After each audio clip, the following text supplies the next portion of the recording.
आपको कोई प्रोजेक्ट दिया गया किसी दूसरे कंट्री में, कंपनी ने आपको भेजा कि हमने फला मुल्क में ये इदारा बनाना है, उसके लिए इंजीनियर्स भी भेजे, उसके लिए मजदूर भी भेजे, उसके लिए मैनेजर को भी भेजा गया, पूरा एक सिस्टम बना के कंपनी ने आने जाने का फ्री टिकट, उस मुल्क का वीजा, पूरा एक प्रोजेक्ट देके भाई ये खाना का इंतजाम, बीमार हो जाओ तो ये डॉक्टर है। प्रोजेक्ट आपको ये दिया गया है कि ये बिल्डिंग इतने साल के अंदर आपने तैयार करनी है। आप अपने खर्चे पे नहीं आए थे, आपको भेजा गया था, आप चले गए। वहां जाके आपका जो हदफ था ना, उसको आप फोकस नहीं कर रहे कि कंपनी ने मुझे भेजा क्यों है। आप इसमें लगे हुए हो कि मुझे इलाज का अलाउंस पूरा मिल रहा है कि नहीं मिल रहा, मुझे जो मुख्तलिफ किस्म के अलाउंसेस थे, खाने पीने के, रिहाइश के, वो पूरे मिल रहे हैं कि नहीं मिल रहे। तो लोग आपको क्या कहेंगे, भाई ये आपके छोटे मसाइल हैं। असल मसला ये है कि आपको जो काम दे के भेजा गया था, आप वो काम को फोकस कर रहे हैं कि नहीं कर रहे। अगर आपने वो काम को फोकस नहीं किया, कंपनी आपसे सारी सहूलतें छीन लेगी, सबका आपको हिसाब देना पड़ेगा। तो देखो भाई, दुनिया में दो नजरियात हैं, खूब अच्छी तरह से मेरी बात समझें। कुछ लोग कहते हैं कि हम दुनिया में खुद ब खुद आए हैं, भेजे नहीं गए हैं। कंपनी ने आपको भेजा ना एक प्रोजेक्ट देके, बाहर आपने कंस्ट्रक्शन करनी है, ये तामीर ये करना है, वहां जाके आप पेड़े खाने में लगे हुए हो, आप उस काम को फोकस ही नहीं कर रहे। अब कोई अक्लमंद आपको आके समझाता है, यार आपको कंपनी ने यहां भेजा है एक काम के लिए, एक खास हदफ दिया है, एक टास्क दी है, आप ठीक है सहूलतों से फायदा तो उठाएं, लेकिन उस टास्क को तो फोकस करें। आप जवाब में कहते हो मैं तो खुद आया हूं, अपने खर्चे पे आया हूं, मुझे किसी ने नहीं भेजा यहां पे। तो अगर आपकी बात दुरुस्त है तो फिर ठीक है, आप लाइफ को एंजॉय करें। लेकिन अगर आपकी बात गलत साबित हो गई तो लोग क्या कहेंगे, भाई तुम जिस तरह से लाइफ को यहां एंजॉय कर रहे हो ना, ये वो लोग एंजॉय करते हैं जो अपने खर्चे पे आते हैं, अपनी मर्जी से टिकट कराते हैं। जिस गरीब को किसी ने टिकट करा के भेजा हो, जिस मजदूर को कंपनी ने आने जाने का किराया दिया हो, वीजा भी खुद लगाया हो, सारी सहूलतों का भी खुद इंतजाम किया हो, उस मजदूर पे इस किस्म की बातें जचती नहीं है। और ये लाइफ स्टाइल उस पे जचता नहीं है, क्योंकि तुम आए नहीं हो, तुम्हें यहां पर भेजा गया है। तो दुनिया में ये खूब समझ लें, इस वक्त दो नजरियात हैं।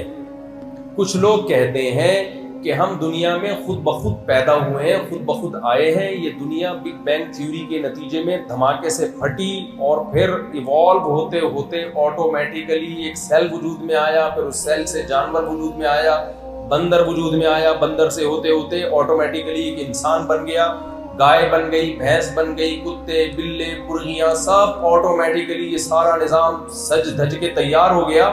तो ये किसी ने किया नहीं है, ये खुद ब खुद हुआ है। जब हुआ है तो फिर हमारी जिंदगी का कोई मकसद नहीं है। क्या ख्याल है भाई, जो खुद आया हो अपने खर्चे पे कहीं, उसकी मर्जी जो मर्जी करे, क्या ख्याल है आप? एक आदमी अमेरिका चला गया, अपने खर्चे पे घूम फिर रहा है, वहां पे आप कह रहे हो तू ये क्या कर रहा है यहाँ पे, तो आपका बनता है उससे पूछना कि तू क्या कर रहा है। वो कहेगा कि तेरे खर्चे पे आया हूं जो तुम मुझसे पूछ रहे हैं भाई। देखो, घर में जब कोई बच्चा ज्यादा तंग करता है ना, अब्बा उसको समझाते हैं, तो जो बच्चा कमाता है वो क्या कहता है, अपना खाता हूं, अपना कमाता हूं, मेरे ऊपर किसी की, देखो जुमला ही नहीं कंप्लीट कर रहे आप लोग, मेरे पे किसी, अपना खाता हूं, अपना कमाता हूं, हम पे कोई धौंस नहीं जमा सकता, कहते हैं ना लोग। लेकिन ना अपना खाता है कम वक्त, ना अपना कमाता है, अब्बा के टुकड़ों पे पलता है और घर में बाप बन के बैठा हुआ है, तो अब्बा बर्दाश्त करेगा उसको? फिर वो कहेगा कि मेरी चलेगी। भाई तेरी जब चलेगी जब तेरे अपना खर्चा होगा। तभी मैं लड़कों से कहता हूं ना, लौंडे लपाड़े जो कराची के, कि हमारे अब्बा जो है हमारी शादी नहीं कर रहे, तो और फिर मेरी मर्जी की शादी नहीं कर रहे, तो मैं कहता हूं कि खर्चा आप अपनी मर्जी से कर रहे हो या अब्बा का खर्चे पे हो रही है? कहते हैं अब्बा के खर्चे पे हो रही है। तो मैं कहता हूं जब अब्बा पे खर्चे पे होगी तो फिर शादी किसकी मर्जी से होगी? अब्बा की मर्जी से। तुम्हारी मर्जी से जब होगी, जब खर्चा भी तुम्हारा, घर भी तुम्हारा, गैस बिजली का बिल भी तुम्हारा। तो देखो, दुनिया में कुछ लोग ऐसे हैं जो ये कहते हैं हम भेजे नहीं गए हैं, हम एक धमाके के नतीजे में वजूद में आ गए हैं, ये सब ऑटोमेटिकली हो रहा है। कुरान ने इन लोगों को यूं बयान किया, इन हिया इल्ला हयातुन दुनिया नमूतु व नहया व मा युहलिकुना इल्ला दहर, कि ये सब ऑटोमेटिकली सब कुछ खुद ब खुद हो रहा है। हम मरते हैं, जीते हैं, ये सब नेचर का हिस्सा है, ये सब नेचुरल है। इसमें किसी के इरादे का कोई अमल दखल नहीं है। तो मेरे भाई, अगर आप लोगों का भी ये नजरिया है, फिर तो पैसा कमाएं। फिर वो शेर है ना अकबर इलाहाबादी का, छोड़ लिटरेचर, अपनी हिस्ट्री को भूल जा, शेखो मस्जिद से ताल्लुक कता कर, स्कूल जा। 4 दिन की जिंदगी है, कोफ्त से क्या फायदा, खा डबल रोटी, कलर की कर खुशी से भूल जा। समझ में आ रही है बात की नहीं आ रही? तो लाइफ को जितना एंजॉय कर रहे हैं, इससे भी ज्यादा एंजॉय करें। फिर ऐसे एंजॉय करें जैसे गोरा कर रहा है। हम लोग तो ना इधर के ना उधर के। फिर अब्बा को क्यों रखा हुआ है घर में संभाल के आप लोगों ने? गोरा क्या कहता है भाई, life is the name of entertainment, यही कहता है ना गोरा। लिहाजा वो कहता है कि एंटरटेनमेंट में जो चीज भी रुकावट बनेगी वो कबाब में हड्डी है। कबाब में हड्डी को खाया जाता है या फेंका जाता है? देखो आप लोग जवाब ही नहीं दे रहे। फेंका जाता है। तो वो कह रहे हैं बूढ़ा अब्बा भी कबाब में हड्डी है, लिहाजा फेंका जाएगा ओल्ड हाउस में। बूढ़ी अम्मा कबाब में हड्डी, लिहाजा कहां फेंकी जाएगी वो? ओल्ड हाउस में।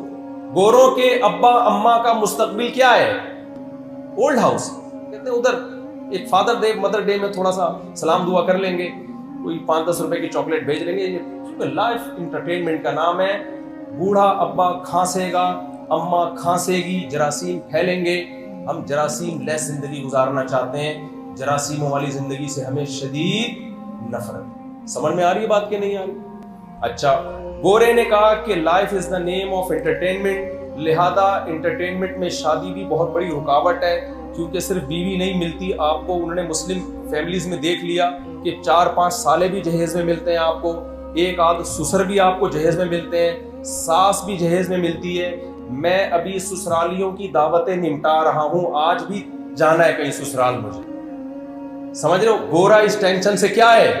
मैंने इनसे कहा था मैं यहां खाना नहीं खाऊंगा। अभी खाना है ना, देखें आ रही है।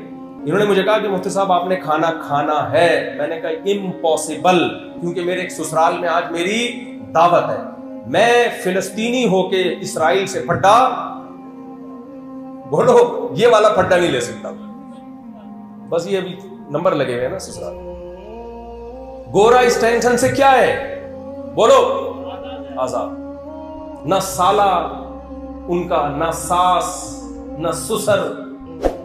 जो अम्मा को ओल्ड हाउस में रखते हैं, वो सास को बकरीद पे कहां पूछेगा? क्या ख्याल है भाई? वो सास को किधर जाके पूछेगा? कि हमारे यहां तो इस पे झगड़े होते हैं कि मेरा भाई, बीवी बोलती है मेरा भाई आया था, उसको समोसों का नहीं पूछा, उसको चाय का नहीं पूछा। इस पे झगड़े हुए हमने देखे हैं घरों के अंदर। मेरे भाई आते हैं, आप बाहर निकल के चले गए, वो कुछ नहीं लगता आपका? गोरा सगा भाई भी आएगा ना तो मर्जी है, तो टेंशन फ्री। फिर उन्होंने कहा क्योंकि life is the name of entertainment, तो उन्होंने कहा भाई शराब पीने से इंसान का दिमाग क्या होता है? रिलैक्स। तो वो इस बहस में पढ़ते हैं कि हलाल है हराम है। बोलो ना, उनके यहाँ कोई मौलवी मुफ्ती होते हैं अंग्रेजों के यहाँ? सबसे बड़ी टेंशन तो मौलाना साहब है। गाय के 2 दांत हैं, खीरी, इतनी टेंशन लोगों में चलती है ना बकरीद के दिनों में। खुद भी टेंशन, उलमा को भी टेंशन। मुफ्ती साहब गाय के दुम नहीं है, कुर्बानी हो जाएगी, ये टेंशन है गोरे के पास। और एक अजीब टेंशन जो मैं भुगता हुआ हूं, गाय आप लेकर आए बकरीद के दिनों में, सारे पुरजे सलामत, घर आके जब आपने प्यार किया, दुम तक पहुंचे तो दुम हाथ में आ गई। पता चला कि ये एल्फी से चिपकाई गई थी, ये सियावत है इसमें। समझ रहे? फिर वो गाय वापस करने जा रहे हैं तो दोबारा टैक्स देना पड़ रहा है उनको सोहरा बोर्ड में, मंडी में घुसने के लिए। तो गोरे ने शराब को लीगल कर दिया। उसने निकाह अपनी सोसाइटी से, शादी ब्याह अपनी सोसाइटी से खत्म। उसने कहा बीवी बहुत बड़ी टेंशन है, गर्लफ्रेंड में कोई टेंशन बोलो नहीं। गर्लफ्रेंड 100 भी रखो, 100 रखो गर्लफ्रेंड यार। बीवी कितनी बड़ी टेंशन, वलीमा है उसमें, रुखसत होके आएगी, फिर आप देर से घर आ रहे हो, आपसे पूछेगी कहां रह गए थे, तो आप दोस्तों के साथ गटर के ढकनों पे बैठ के पूरी पूरी रात कमारे गुजार सकते हैं, शादीशुदा नहीं गुजार सकते। वो पूछेगी आपसे कहां जा रहे हो, कहां से आ रहे हो, 20 किस्म के सवालात करेगी। आपके ससुर पूछेंगे कमबख्त शादी से पहले तो बड़ी बातें करता था और अब तू मार्केट से ही शॉर्ट हो गया है। गोरे ने इसका हल सोचा, क्योंकि गोरा कहता है कि हम बनाए नहीं गए हैं। डार्विन की थ्योरी के तहत हम ऑटोमेटिकली खुद ब खुद बोलो वजूद में आए, खुद ब खुद है तो क्या मतलब, मकसद वैसे थोड़ी है, यही मकसद है, लाइफ को एंजॉय करो, मजे उड़ाओ बस। हाँ, इतने मजे उन्होंने लीगल नहीं किए कि आपस में एक दूसरे को काटना शुरू कर दें। शराब की लिमिट कर दी भाई, इतनी नहीं पीनी कि पी के उल्टे ही हो जाओ, पता ही नहीं चले कि जहाज सीधा उड़ा रहे हो या उल्टा उड़ा रहे हो। तो पायलट का एक टेस्ट होता है कि भाई आप इतनी पी के प्लेन उड़ा सकते हैं। यानी जिस चीज का आपस से ताल्लुक था ना कि एक दूसरे को काटना ना शुरू कर दें, तो उसको तो इन्होंने कंट्रोल कर लिया, बाकी सब क्या कर दिया, लीगल।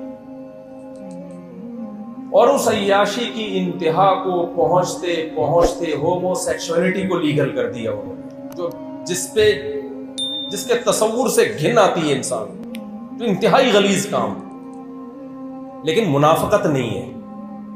उन्होंने कह दिया जब इंटरटेनमेंट के लिए तो एक इंतहा को वो पहुंच गए। आहिस्ता आहिस्ता उन्होंने क्या किया, शादी ब्याह के सिस्टम को खत्म किया। गर्लफ्रेंड, शादी आपकी मर्जी है। 50-50 साल में लोग मुझे कहते हैं बूढ़े अपनी बीवी से बहुत वफा करते हैं। ओ भाई, तू 23 साल में शादी कर, फिर वफा करके दिखा। 50 साल 55 साल में शादी करके भी वफा नहीं करेगा तो अब तुम्हारे पास वफा के अलावा बचा क्या है? 60 साल में जाके कमबख्त शादी कर रहा है और बुढ़िया से वफा कर रहा है, तो क्या वफा ही करेगा तू? मैं अपने दोस्तों को बताऊं जो मेरे भांजे 22 साल में शादी की है और वफा करके दिखाई है उन्होंने, ये ऐसी वफा गोरा करके दिखाए ना। तो इंटरटेनमेंट होते होते उन्होंने कहा अब्बा को ओल्ड हाउस में हमें चूंकि जमा कराना पड़ता है, तो ऐसा करो सिरे से अब्बा ही मार्केट से क्या कर दो, शॉर्ट, अब्बा ही खत्म कर दो। सिंगल मदर, अम्मा को खत्म करना पॉसिबल नहीं है ना। बच्चे क्या लैब में थोड़ी पैदा होंगे, अम्मा तो चाहिए ना। वो भी अब तरक्की कर रहे हैं, हो सकता है बच्चे लैब में पैदा हों, अम्मा लेस। तो अब्बा ही खत्म, मार्केट से क्या हो गए, अब्बा मार्केट से क्या हो गए, शॉर्ट। हमारी मार्केटों से चीनी शॉर्ट होती है, हम रोते हैं, चीखते हैं, एहतजाज करते हैं। खुदा की कसम, मार्केटों से चीनी का या गन्ने का शॉर्ट हो जाना या डीजल और पेट्रोल का शॉर्ट हो जाना इंसानियत के लिए इतना बदनुमा दाग नहीं है, अखलाकियात के लिए। लेकिन मार्केट से अब्बा ही शॉर्ट हो जाना किसी कौम, ये अखलाकियात और तहजीब का इंतहाई दर्जे का सवाल है। भाई मैं समझा पा रहा हूं अपनी बात, आप लोग को कुछ समझ में आ रही है कि नहीं आ रही? तो मैं गोरे की बुराइयां नहीं कर रहा, मैं उसकी तारीफें कर रहा हूं कि वो एक साइड के खड्डे लाइन लग गया है, वो एक साइड पे हो गया कि यार जब एंटरटेनमेंट है ना, तो हर वो चीज जो एंटरटेनमेंट में रुकावट बने उसको साइड पे लगा। अब्बा रुकावट बने, अब्बा हटा दिया। अम्मा रुकावट, 18 साल में बच्चे टाटा करके अम्मा को जा रहे होते हैं, अम्मा देखते हैं दोबारा आपसे मुलाकात होती है कि नहीं। सारा खानदानी निजाम की ऐसी की तैसी। नमाज रोजा तो सवाल ही पैदा नहीं होता। हमारे यहाँ जितना भी बेनमाजी होगा, जुम्मे को थोड़ी बहुत उसको फिक्र होगी कि यार कहीं जगह मिल जाए, बेशक सड़क पे ही मिल जाए जगह। तो एक लाइफ ये है मेरे भाई, ये उन लोगों की लाइफ है जो कहते हैं हमें पैदा करने वाला कोई बोलो नहीं। तो अगर आपका भी यही नजरिया है तो आप बिल्कुल उधर को लुढ़क जाओ।